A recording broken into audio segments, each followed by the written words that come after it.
आज तक रेडियो सुनता है सारा जहां।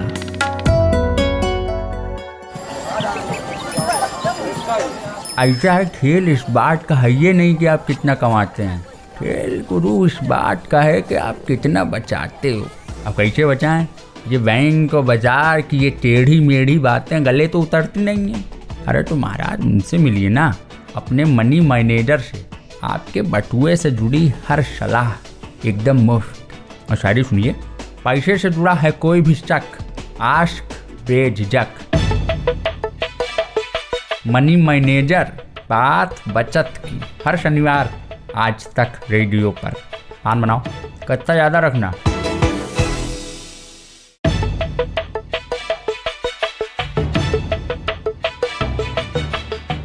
हेलो, नमस्कार, आदाब। शनिवार आ गया है और एक बार फिर मैं नितिन ठाकुर लेकर आ गया हूं आपके बिजनेस रुपये पैसे से जुड़ा पॉडकास्ट मनी मैनेजर। बीता हफ्ता कई तरह से इंपॉर्टेंट था। बजट आया, बजट के साथ कई घोषणाएं हुई और हमने बजट का एनालिसिस भी खूब किया, सुना, पढ़ा, अपने मतलब की बातें खोजी। लेकिन बजट के अलावा भी एक चर्चा है जो बहुत गर्म है मार्केट में, और वो है एक आईपीओ की। LIC देश का सबसे बड़ा आईपीओ लेने जा रही है। उससे जुड़े तमाम सवाल आए, कुछ लोगों को पसोपेश है, कोई कह रहा है आएगा, कोई कह रहा है नहीं आएगा। तो बहुत सवाल हैं जो लोगों के मन में, और पिछले दिनों जिस तरह आईपीओ की बाढ़ आई तो सवाल भी बढ़ गए हैं। तो सोचा कि आज उसी पर बात कर ली जाए मनी मैनेजर में। तो हमारे साथ हैं फाइनेंशियल एक्सपर्ट शरद कोहली, जो हमारे सवालों का जवाब देंगे। Welcome sir. Thank you so much Nitin, thank you so much. सारे के सारे दर्शक जो आपके श्रोता हैं रेडियो आज तक के, उन सबको मेरा अभिनंदन भी। बहुत बहुत स्वागत सर आपका। और जैसा कि हमारी परंपरा है कि शुरुआत हम business headlines of the week से करते हैं, तो पहले नजर डाल लेते हैं और आपके कमेंट्स लेंगे। तो पहली हेडलाइन है सर कि सरकार ने बजट में कुछ अनाउंसमेंट किए, कहा है कि डिजिटल करेंसी लाएगी। और सोशल मीडिया पर कुछ देर के लिए कंफ्यूजन हो गया कि भाई क्रिप्टो करेंसी को मान्यता मिल गई है, ऐसा था नहीं। तो आप समझाइए अब की सरकार की डिजिटल करेंसी का कॉन्सेप्ट क्या है, आम लोगों के कैसे काम आने वाला है? देखिए, डिजिटल करेंसी और क्रिप्टो करेंसी में बहुत फर्क है और इस फर्क को समझना जरूरी है। इसी फर्क के ना समझने की वजह से ये सारा कंफ्यूजन क्रिएट हुआ। जो डिजिटल करेंसी है उसको CBDC कहा जाता है, जिसको सेंट्रल बैंक डिजिटल करेंसी बोलते हैं। वो कुछ नहीं, वो सिर्फ एक डिजिटल रुपी है। मतलब जो आपके जेब में रुपए और पैसे हैं, उसकी जगह आपको डिजिटल रुपी दे दिया जाएगा और आप अपने मोबाइल फोन में बिना किसी इंटरमीडियरी के, बिना किसी बैंक के, बिना किसी वॉलेट के, बिना किसी UPI के, बिना किसी भी प्लेटफॉर्म के सीधा सीधा पैसे का लेन देन आप कर सकेंगे एक दूसरे से। और मान लीजिए 500 का नोट आपको किसी को देना है, आप अपने मोबाइल खोलिए, अपना ID डालिए, कोड डालिए और दूसरे को आप सीधा सीधा उसको पास ऑन करते हैं बिना किसी बैंक की इंटरफेरेंस के, किसी वॉलेट के इंटरफेरेंस के। कोई भी उसमें इंटरमीडियरी नहीं होगा। और जो क्रिप्टो करेंसी है वो तो एक एल्गोरिथम पर आधारित है, उसकी माइनिंग की जाती है, उसके कॉइन्स जनरेट होते हैं, कंप्यूटर में एक फॉर्मूला डाला जाता है, कोड होता है, जो अगर जब एल्गोरिथम मिल जाता है तो एक कॉइन जनरेट हो जाता है। तो बिल्कुल दो अलग अलग चीजें हैं। और भारत सरकार ने ये घोषणा करी है बजट में कि आने वाले फिस्कल ईयर में हम भारत की अपनी डिजिटल करेंसी लॉन्च करेंगे, मतलब डिजिटल रुपी लॉन्च करेंगे। भारत सरकार क्रिप्टो करेंसी नहीं लॉन्च करने जा रही है। ये बिल्कुल स्पष्ट रूप से सभी श्रोताओं को समझ लेना चाहिए। बिल्कुल। तो डिजिटल करेंसी एकदम अलग चीज है और इससे जो है ऑनलाइन लेन देन को बढ़ावा मिलेगा और आपके और लेने देने वाले जो भी व्यक्ति होगा उस पार्टी के बीच में कोई भी इंटरमीडियरी नहीं होगा। दूसरी हेडलाइन है सर कि रशिया यूक्रेन के बीच तनाव की स्थिति बरकरार है और अमेरिका युद्ध प्रिडिक्ट कर रहा है। कल मैं एक आर्टिकल पढ़ रहा था और ये कहा जा रहा था कि अगर हुआ युद्ध, और नहीं भी हो रहा है तो भी, एक तरह से पूरी अर्थव्यवस्था जो दुनिया की है उस पर फर्क पड़ेगा। तो टेंशन तो है ही सबको।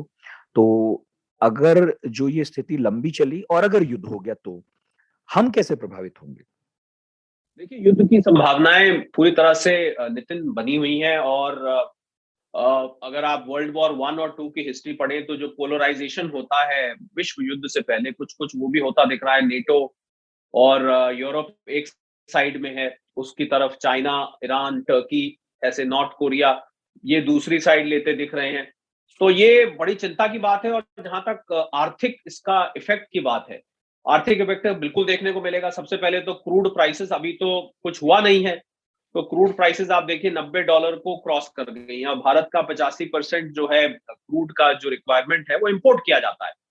तो बहुत बड़ी यहाँ समस्या खड़ी हो जाएगी, हमारा इंपोर्ट बिल बढ़ जाएगा, पेट्रोल डीजल की कीमतें जो कि कुछ हफ्तों से बढ़ी नहीं है। उम्मीद की जा रही है कि जब इलेक्शन के रिजल्ट्स आ जाएंगे, सामान्य परिस्थिति हो जाएगी, तो ये तो फिर दौड़ने लग जाएगी। पहली ये चिंता। दूसरा, जो इंटरनेशनल ट्रेड होता है यूरोप से, अमेरिका से, पूरे के पूरे विश्व में, क्योंकि ये सुपर पावर्स हैं, ये कोई छोटे मोटे देश नहीं है जो आपस में लड़ने का प्लान बना रहे हैं या लड़ने के लिए तैयार खड़े हैं। ये सुपर पावर्स हैं। इनके यहाँ जब युद्ध होता है और इनमें जब युद्ध होता है तो पूरा का पूरा विश्व प्रभावित होता है। हमारा इंपोर्ट, हमारा एक्सपोर्ट, हर तरीके से। और अब तो हर देश एक ग्लोबल विलेज का हिस्सा है। ऐसा कोई देश नहीं कह सकता कि हमें हमें क्या लेना देना है किसी से, भाई दूर, यहाँ से बहुत दूर हो रहा है, हजारों किलोमीटर, तो हमें भला क्या फर्क पड़ता है। अब ऐसा नहीं है। तो मुझे लग रहा है सीधा सीधा प्रभाव उसका ना केवल भारत पे बल्कि पूरे विश्व पे पड़ेगा। ओके, आखिरी हेडलाइन है सर शेयर मार्केट से जुड़ी, और बाजार जो है हमने देखा बजट के दिन तो काफी चमका, फिर गिरा, और थर्सडे फ्राइडे तो बुरे ही रहे। तो इस अस्थिरता का कारण आप क्या देखते हैं? और यही कहा जा रहा था कि बजट के बाद ठीक ठाक मामला हो जाएगा, दिख तो नहीं रहा है। लेके बाजार उत्साहित था। बाजार में कोई, बजट में कोई नेगेटिव न्यूज नहीं आई, बाजार ने उसको पॉजिटिव लिया और बाजार बम बम करने लग गया। पर जो ये परिस्थितियां बनी हुई है नितिन, जो जिसकी हमने अभी जिक्र किया, यूक्रेन और रशिया की जो टेंशन है, इसको लेके, और इससे भी बड़ी टेंशन, ये टेंशन तो अभी अभी खाली एक डेंजर की तरह हमारे सिर पे मंडरा रही है। पर जो हो चुका है वो ये है कि इन्फ्लेशन बहुत बढ़ चुका है। उसकी वजह से बॉन्ड यील्ड बढ़ गई है, अमेरिका की जो बॉन्ड यील्ड है, जिसकी वजह से जो विदेशी संस्थागत निवेशक है, जिनको हम FIIs कहते हैं, फॉरेन इंस्टीट्यूशनल इन्वेस्टर्स, वो अपना पैसा लगातार भारत से कई महीनों से निकाले जा रहे हैं। एक के बाद एक दिन हम देखते हैं उनका पैसा यहाँ से जाता है। और ये, इसका कारण इन्फ्लेशन है, क्योंकि अमेरिका जैसे देश में, विकसित देश में, अगर 6-7% इन्फ्लेशन हो जाए तो उनके लिए बड़ी अचरज की बात है। डेवलपिंग इकोनॉमी में इतना इन्फ्लेशन होना फिर भी एक सामान्य लिया जाता है, पर अगर डेवलप्ड नेशन में इतनी इन्फ्लेशन हो जाए तो ये बहुत ही चिंता का विषय हो जाता है। और मुझे लग रहा है वहां की जनता इससे बहुत त्रस्त है, बहुत कंसर्न्ड है।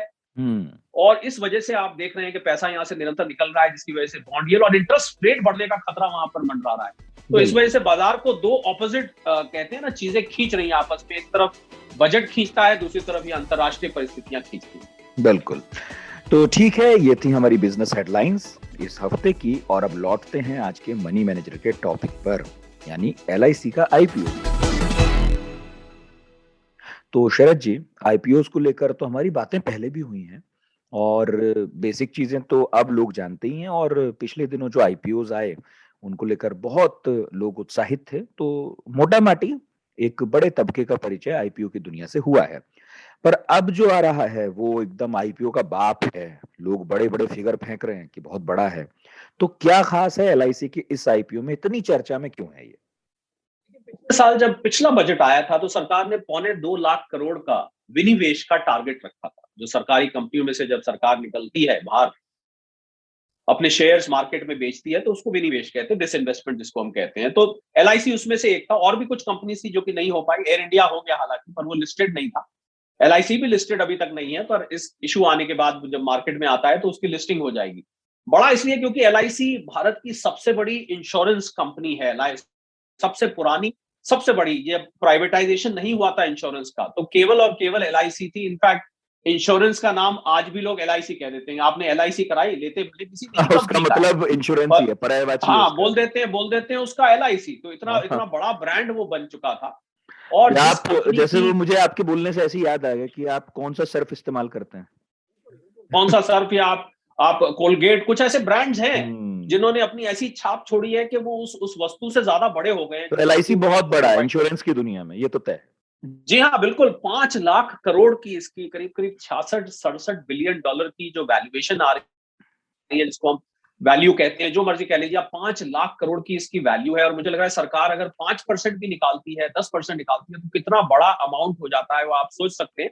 तो इसलिए इसको सब इशू, पब्लिक इशू का बाप किया कहा जा रहा है। और LIC के पास जो मार्केट शेयर है पूरे इंश्योरेंस का, हालांकि इंश्योरेंस कंपनी अब निजी क्षेत्र में कई सारी हैं, आप जानते होंगे, HDFC लाइफ है, भारतीय XI, बहुत सारी कंपनीज है, ICICI प्रूडेंशियल है। तो ये सब कंपनीज नई आई हैं। IRDAI जब से आया, इंश्योरेंस रेगुलेटरी और डेवलपमेंट अथॉरिटी आया, उसके बाद से इनको लाइसेंस मिले।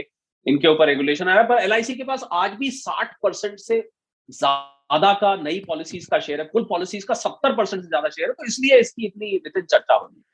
हाँ, वो तो है, लेकिन फिर एक प्रश्न बहुत सारे लोग पूछ रहे हैं कि ऐसी क्या मजबूरी है कि सरकार को यहाँ से निकलना पड़ रहा है? मतलब निकलना नहीं बेसिकली, लेकिन कुछ हिस्सा तो बेचना पड़ ही रहा है। प्रधानमंत्री जी ने ये बात कुछ महीने पहले बोली थी और ये स्टेटमेंट दिया था, और मैं भी एक अर्थशास्त्री हूं, मैं भी इसी इसी फिलॉसफी से आता हूं कि government has no business to be in business.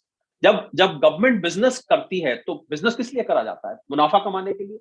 तो आपका जो गवर्नेंस का मोटिव होता है, जब आप लोगों को सुविधाएं उपलब्ध कराते हैं, आप राजा हैं एक तरह से, लोगों को सुविधा उपलब्ध करा रहे हैं, लोगों से आप टैक्सेस ले सकते हैं, पर आप जब लोगों से मुनाफा कमाते हैं तो थोड़ा सा वहां क्लैश ऑफ इंटरेस्ट आता है कि जो आपका राजा आपको गवर्न कर रहा है वही आपसे मुनाफा भी कमाना, टैक्स लेना और बात, पर मुनाफा कमाना दूसरी बात है। तो इसी बात को ध्यान में रखते हुए प्रधानमंत्री जी ने बोला था गवर्नमेंट हैज नो बिजनेस, तो no business to be in business.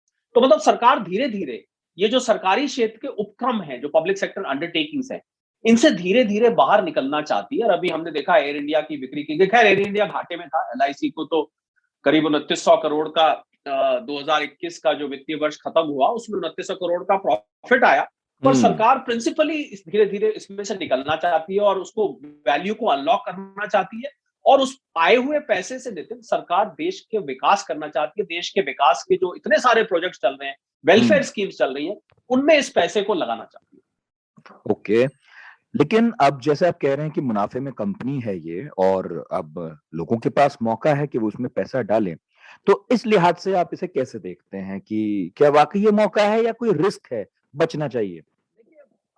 जब तक मैं ये मानता हूं कि जब तक सरकारी कंपनी है उसका मैनेजमेंट निजी हाथों में या प्रोफेशनल नहीं आता है, तब तक जो बाकी भी बहुत सारी नितिन सरकारी कंपनियां स्टॉक मार्केट में लिस्टेड हैं, जिनके आईपीओ आए थे आज से कुछ साल पहले, वो लिस्टेड है, तो उनमें जो ग्रोथ हमने देखी है, मैं पिछले 4-5 साल की लूं, तो वो प्राइवेट कंपनीज के मुकाबले सरकारी कंपनियों की ग्रोथ थोड़ी सी स्लो रही है।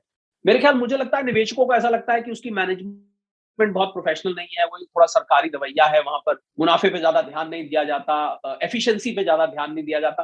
तो उसको देख के मुझे लगता है, मैं सलाह दूंगा रेडियो आज तक के जितने भी श्रोता हैं उन सबको, कि आप बिल्कुल पार्टिसिपेट करिए इसमें, आप इन्वेस्ट करिए, पर आप एक लॉन्ग टर्म व्यू लेके करिए। अगर आप शॉर्ट टर्म मुनाफा कमाना चाहते हैं कि बस लेते ही मेरे तो पैसे डबल हो गए 1 महीने में, 2 महीने में, वो मुझे ऐसा नजर नहीं आता है। हालांकि अगर देखिए बहुत ही अट्रैक्टिव टर्म्स पे इशू आ गया, अगर उसकी प्राइस बहुत लुभावनी रखी गई, तब तो बात अलग है। पर अगर इसकी प्राइस अपनी मार्कअप वैल्यू पे रही, मतलब जिस वैल्यू की इंट्रिंसिक वैल्यू निकल के आती है प्रति शेयर, तो फिर इसको आप लॉन्ग टर्म के लिए रख सकते हैं, क्योंकि हमें नहीं भूलना चाहिए कि देश की सबसे बड़ी इंश्योरेंस कंपनी है, प्रॉफिट मेकिंग है, और बहुत बड़ा मार्केट शेयर है, वैल्यू बहुत बड़ी है। इस लिहाज से आप लंबी अवधि के जो इन्वेस्टर हैं उनके लिए मैं बिल्कुल इसको रेकमेंड करूंगा। नहीं तो अभी क्या अंदाजा चल रहा है मार्केट में, प्राइस बैंड क्या उम्मीद लग रही है? ऐसे खबरों के आधार पर और रूमर्स के आधार पर वैसे बोलना नहीं चाहिए, पर मुझे लगता है कहीं शायद 800,000 रुपए के बीच में प्राइस रह सकती है, पर बहुत वाइल्ड गेस है ये नितिन, क्योंकि अभी जब तक इसका रेड हेरिंग प्रोस्पेक्टस रिलीज नहीं होता, जब तक मर्चेंट बैंकर्स जो एंगेज किए गए हैं वो इसकी वैल्यूएशन करते हैं, बहुत कॉम्प्लिकेटेड फॉर्मूला होता है जिस आधार पर शेयर की प्रीमियम निकाली जाती है, पर तो इसलिए बहुत प्री मैच्योर होगा कहना, पर मुझे लगता है 800,000 रुपए शायद आए, पर मैं गलत भी हो सकता हूँ। बिल्कुल। अच्छा, अभी माहौल कैसा है फिर से आईपीओ को लेकर? जैसे हमने कुछ आईपीओस को लेकर देखा कि बहुत उत्साहित थे लोग, फिर वो करेक्ट होने लगा तो निराश हो गए लोग। तो अभी क्या माहौल है ओवरऑल मार्केट में से लेकर? माहौल डिपेंड करता है नितिन कि स्टॉक मार्केट में परिस्थितियां क्या चल रही हैं, सेंटिमेंट क्या चल रहे हैं। तो जिस समय हमने पीछे ये भी देखा कि बहुत सारी कंपनीज अपने आईपीओ स्थगित कर देती हैं, पोस्टपोन कर देती हैं, अगर स्टॉक मार्केट क्रैश करने लगता है, तो क्योंकि वो उनको उचित वातावरण नहीं लगता, क्योंकि ऐसे में वो प्राइस फेच नहीं कर पाते, निवेशक आते नहीं, या वो लिस्टिंग नीचे के प्राइस पे हो जाती है, जो उनका इशू प्राइस होता है उससे नीचे के प्राइस पे इशू हो जाता है। तो मुझे लगता है कि उन लोगों को उस समय वो देखना होता है कि शेयर मार्केट कैसा परफॉर्म करी, और यही रवैया जितने भी मर्चेंट बैंकर्स है, गोल्डमैन सैक्स है, और भी मर्चेंट बैंकर्स एंगेज किए गए हैं इस आईपीओ के लिए, वो निरंतर मार्केट पर नजर रखेंगे, और जिस समय लाया जाना होगा, अगर मार्केट उस समय बहुत शार्प करेक्शन मोड में चली गई तो उसको फिर थोड़ा टाला जाएगा। अगर मार्केट सामान्य परिस्थितियां रही या मार्केट बुलिश रन में रही, तो ये जरूर लाया जाएगा। तो ये बहुत क्लोजली वॉच करना पड़ता है, जो भी आईपीओ लाता है उसके लिए बड़ी ट्रिकी सिचुएशन होती है। जिस दिन वो डिक्लेयर करता है, कई बार क्या होता है उसी दिन क्रैश कर जाती है, तो उसकी सारी कैलकुलेशन गलत हो जाती है। तो ये बहुत मुझे लग रहा है टाइट रोप वॉक होती है कि कब आप इसको लाना। अगर मान लीजिए अभी हमने रशिया यूक्रेन की बात कही, मान लीजिए ये युद्ध छिड़ जाता है और गोलियां बंदूकें तनी हुई हैं, तोपें तनी हुई हैं दोनों तरफ, एक भी अगर तोप का गोला चल जाता है तो मार्केट को पहले लगेगा, वो किसी और को लगे ना लगे, तो मार्केट एकदम नीचे आएगी, फिर हो सकता है इसको टालना पड़ता है। बिल्कुल। अच्छा, ये कंफ्यूजन बीच में था कि भाई मार्च से पहले आएगा, नहीं आएगा, बाद में जाएगा, उसे लेकर क्या क्लैरिटी है और कंफ्यूजन हुआ क्यों था एक्चुअली? कंफ्यूजन इसलिए हुआ था क्योंकि इसके एक बीपीसीएल का इशू था, भारत पेट्रोलियम, जिसमें से आप पेट्रोल डीजल भरवाते होंगे पेट्रोल पंप से, वो भी सरकारी क्षेत्र का एक उपक्रम है। उसका इशू बार बार हमने देखा कि टाला गया, और एयर इंडिया का अभी किया गया 18,000 करोड़ पर, टाटाज ने उसको लिया, बहुत अच्छी कीमत नहीं मिली, पर उसका घाटा और लाइबिलिटीज बहुत थी। इसको लेके अटकलें लगाई जा रही थी कि क्या बजट सेशन से पहले लाया जाएगा बजट, पर अब ऐसा लग रहा है नितिन मुझे कि ये इसी फाइनेंशियल ईयर में आ जाएगा, क्योंकि सरकार ने जो अपने टारगेट्स रखे थे पिछले साल के, वो टारगेट्स मुझे लग रहा है इसको मिला के ही पूरे हो सकते हैं। जो नंबर्स को अगर हम देखें तो ऐसा लग रहा है कि 31 मार्च से पहले शायद आ जाए, परंतु बीच में बहुत जरूरी है, अगर जैसा कि मैंने कहा स्टॉक मार्केट एकदम करेक्टिव मोड में चला गया इस महीने के एंड में या मार्च के शुरू में, तो फिर इसको थोड़ा टाला भी जा सकता है। पर अभी में ऐसा लग रहा है मुझे कि शायद 31 मार्च से पहले आ जाए। तो उम्मीद पर दुनिया कायम है। ठीक है सर, हाजी नाजी की तरफ बढ़ते हैं। तो हमारे सेगमेंट में हम उस टॉपिक का जिस पर हम बात कर रहे हैं उसके दोनों पहलुओं को समझने की कोशिश करते हैं। तो शरद जी ये बताइए कि इस आईपीओ को लेने के लिए आप किन लोगों को कहेंगे कि हाँ जी आपको लेना चाहिए? देखिए, लॉन्ग टर्म इन्वेस्टर्स को मैं पूरी तरह से हाँ जी कहूंगा। जो लेके और भूल जाते हैं 2-3 साल 4 साल के लिए, उनके लिए हाजी है। और नाजी, जो शॉर्ट टर्म वाले उन्हें नाजी नाजी जो रातों रात अमीर बनना चाहते हैं उनके लिए नाजी। उनके लिए तो शेयर मार्केट वैसे भी नाजी बोल रहा है। नहीं, रातों रात अमीर बनने वाले कई लोग ट्रेडिंग करते हैं नितिन, बहुत लोग ट्रेडिंग करते हैं, उसके लिए सर बहुत मैथमेटिक्स चाहिए। अरे नितिन, आप समझिए, कुछ तो रातों रात तो मैंने दूर की बात करी, वो दिन दिन में ही बनना चाहते हैं, सुबह 10 बजे खरीदते हैं, 2 बजे बेच के वो अमीर बनना चाहते हैं। हाँ, लेकिन मैं आज तक रेडियो के सुनने वालों की जरूर कहूंगा कि ये जो अभी शरद जी कह रहे हैं वो बिल्कुल जैसे होता है ना कि टीवी में करतब दिखाते हैं तो नीचे एक डिस्क्लेमर चलता है, इसे घर पर न दोहराएं।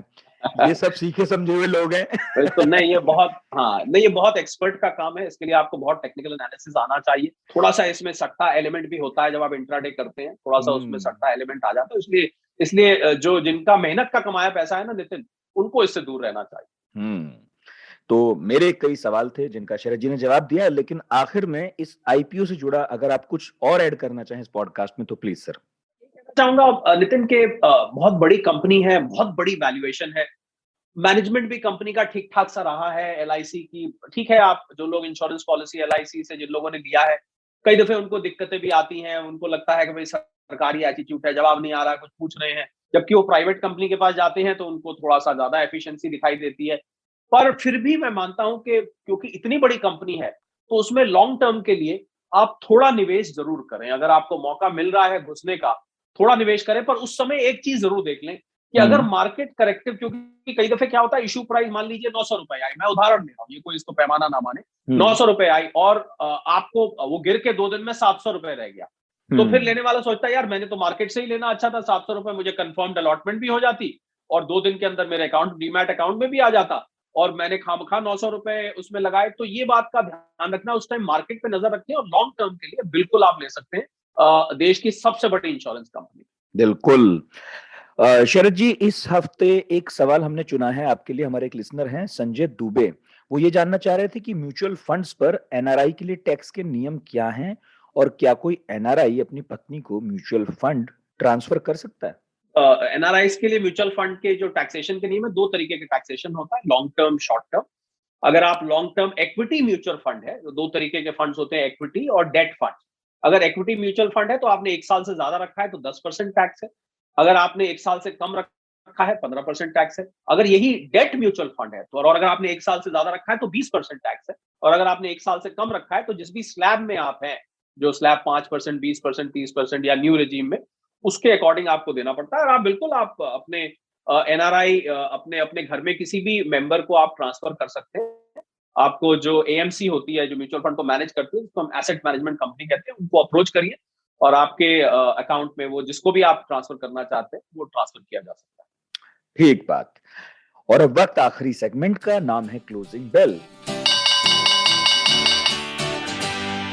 तो बताइए फिर शरद जी कि अगले हफ्ते किन किन बातों पर नजर रखें, क्या क्या है जो मार्केट को प्रभावित कर सकता है?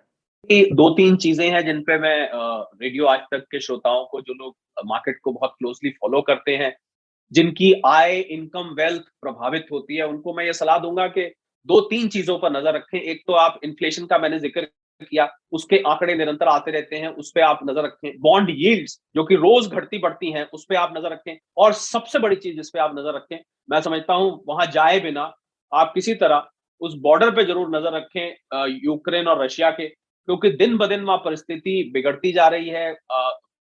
अलग अलग वक्तव्य सामने आते हैं, स्टेटमेंट्स और धमकी भरे स्टेटमेंट भी सामने आते हैं। कभी पता लगता है अमेरिका ने और ट्रूप्स भेज दिए, कभी इंग्लैंड ने भेज दिया, पता लगा फ्रांस तैयारी कर रहा है भेजने की। उधर बीजिंग में ओलंपिक्स चल रहे हैं, ऐसा भी सुनने में आ रहा है नितिन, पता नहीं कहां तक ठीक है कि नहीं, कि बीजिंग ओलंपिक्स जब हो जाएंगे तो शायद चाइना का ध्यान पूरी तरह से रशिया का साथ निभाने पे आ जाएगा, उसके बाद कुछ ट्रिगर हो सकता है। तो मैं समझता हूं कि जो जियोपॉलिटिकल सिचुएशन है अंतरराष्ट्रीय स्तर पर, जो भी अर्थव्यवस्था से, फाइनेंशियल सेक्टर से, स्टॉक मार्केट से जुड़ा हुआ है, उसको बहुत पैनी और क्लोज नजर रखनी चाहिए, क्योंकि वहां छोटी सी डेवलपमेंट आपके पूरे के पूरे पोर्टफोलियो, आपके पूरे पूरे इन्वेस्टमेंट स्ट्रैटेजी, आपका बिजनेस करने का तरीका, आपके फाइनेंशियल पूरा का पूरा जो आपका किटी है, उसको ऊपर नीचे कर सकता है, जरा सा भी अगर वहां पर कुछ ट्रिगर होता है। उसके अलावा क्रूड की प्राइसेस पे, नितिन आखिरी बात जो मैं बोलूंगा, क्रूड की प्राइसेस पे नजर रखें, जो कि $91 के पार हो गया है। यही अगर जैसे ही मुझे तो लग रहा है जब इलेक्शन के रिजल्ट आएंगे उसके बाद ये घुड़दौड़ की तरह कैचअप करने की कोशिश करेगा, क्योंकि कई हफ्तों से आपने देखा होगा ये जम गया है, इसकी प्राइसेस वैसी नहीं बढ़ रही हैं। अगर ये उसी रफ्तार से बढ़ रही होती तो आज तो ये 115-20 रुपए का आपको पेट्रोल होता, पर ये अपनी जगह रुका हुआ है। तो मैं समझता हूँ क्रूड की प्राइसेस पे भी जरूर नजर रखें आने वाले हफ्ते में। तो क्रूड पर भी ध्यान रखना है, जियोपॉलिटिकल सिचुएशन भी जो है काफी नाजुक हैं, और बाकी शरद जी ने आपको बताया। तो प्लीज ध्यान रखिएगा बजट बनाने से पहले कि क्या क्या बातें हैं जो असर डाल सकती हैं। बहुत बहुत शुक्रिया Sharad ji. Thank you so much. Radio Aaj Tak के सभी श्रोताओं को मेरी तरफ से बहुत बहुत शुभकामनाएं। तो शरद कोहली थे हमारे साथ और बता रहे थे कि जो LIC का बड़ा IPO आ रहा है उसमें घुसने के मौके हैं या नहीं, जाना चाहिए या नहीं, किन्हें जाना चाहिए, किन्हें नहीं जाना चाहिए। तो आपका यदि कोई सवाल हो प्लीज हमें बताइएगा, radio@aajtak.com पर व्हाट्सएप कीजिएगा 9953323303 पर। और अगले हफ्ते हम फिर आएंगे और शनिवार को मनी मैनेजर में किसी नए टॉपिक पर बात करेंगे किसी एक्सपर्ट के साथ। आज का एपिसोड प्रोड्यूस किया है रोहित अनिल त्रिपाठी ने और पॉडकास्ट ये मिक्स किया है अमृत रेगी ने। मेरा नाम नितिन ठाकुर है। अपना बहुत ख्याल रखिए, इजाजत दीजिए। आज तक रेडियो सुनते रहिए।